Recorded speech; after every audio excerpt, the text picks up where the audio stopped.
to a rhythm, and that's what aerobics is. And that might seem simple, but aerobics is a lot like a Jackson Pollock painting in that way.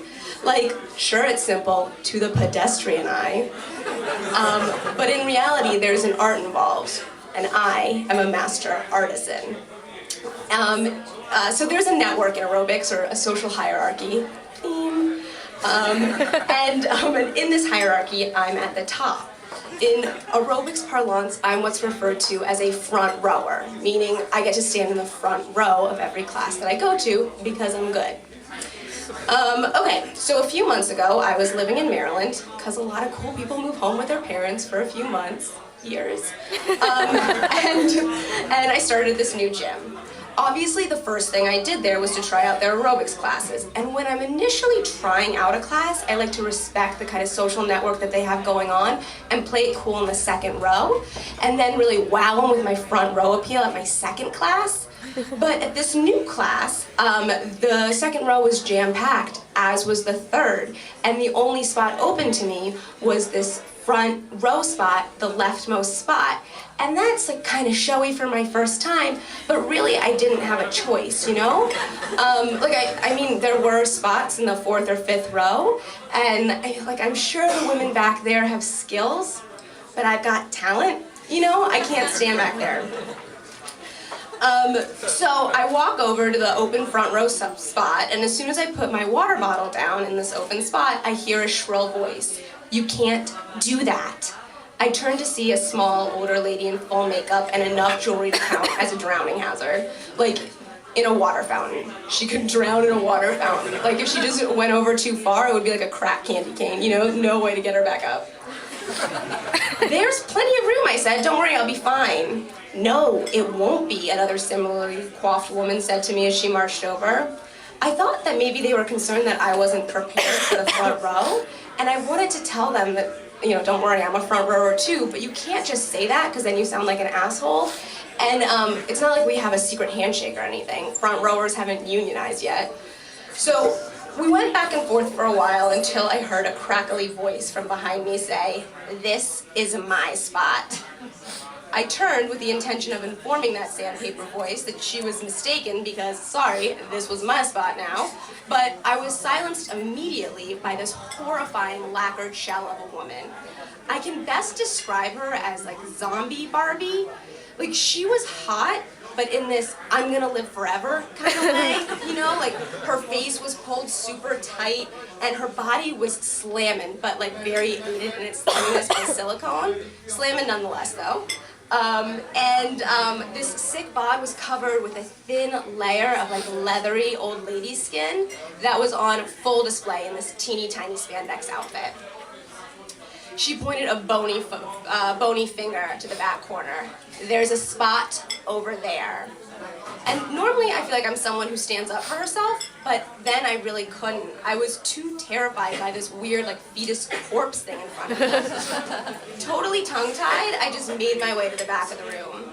Once I'd slumped myself into the back row spot, a woman leaned over to me. "Don't worry about those mean girls. You're one of us now." The other back rowers smiled at me, and I appreciated it, but I mean, come on, I wasn't one of them, you know? You're a front rower. But of course, after weeks of standing in the back, I did become one of them. Before class, we talk about their kids' college applications, spring break plans, gluten-free recipes, but most of all, we talk about them, Zombie Barbie and her two minions. "They act like she's the queen of aerobics. Someone should do something about them," one of my ladies would say. And we'd all nod, but then now that's what I call Music 12 would blare from the speakers, and we'd all get so into the routine that we wouldn't do anything. That was our typical pattern for several weeks, until one day a new woman walked into our exercise room. Naturally, she headed to the only open spot in the front row, leftmost spot. Zombie Barbie's spot. With the reflexes of a rabid cat, one of Zombie Barbie's minions stepped up to inform the new woman of the error of her naive thinking that all aerobicizers were created equal. The new woman looked like she was about to cry. "Come on, she can take that spot," I heard an incredibly brave woman say. And I looked around for a little bit, and then I realized, you guys, that incredibly brave woman was me. It was like, you know how sometimes on the local news, when they interview an everyday hero, and he's all, I don't know, it was like a higher power came over my body and told me to run into that burning building and save the baby. That's what was going on, okay? Like, without realizing it, I had crossed from the back corner of the room to the front Mean Girls corner and was now risking my bodily safety for a stranger in a Señor Frogs t-shirt. But I mean, really, I think it was obviously about more than just that woman, okay? It was about, I was doing this for all of my new back row friends and our God-given American right to life, liberty, and the pursuit of aerobics. And like, I don't want to get like too dramatic here or anything, but I also think that I was doing it for me, you know, kind of for me and my rise, like a spandex-clad phoenix from the ashes of my back row exile to seize aerobics greatness once again. She can stand wherever she wants, I said. And I sounded convincing, but by that point I'd maneuvered myself so that now I was standing in the front leftmost spot, and there was no way in fuck I was moving, you know? Like, that woman could stand in the second row or squeeze herself into third row. She was an adult, like, take care of yourself. So just then, a zombie Barbie stomped into the room, and like the whole aerobics room is mirrored, you know, so I can see her coming, and she's all, they were saving this spot for me.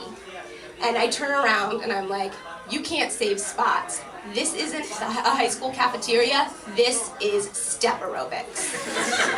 And it was like simultaneously the bravest and most ridiculous thing I'd ever said.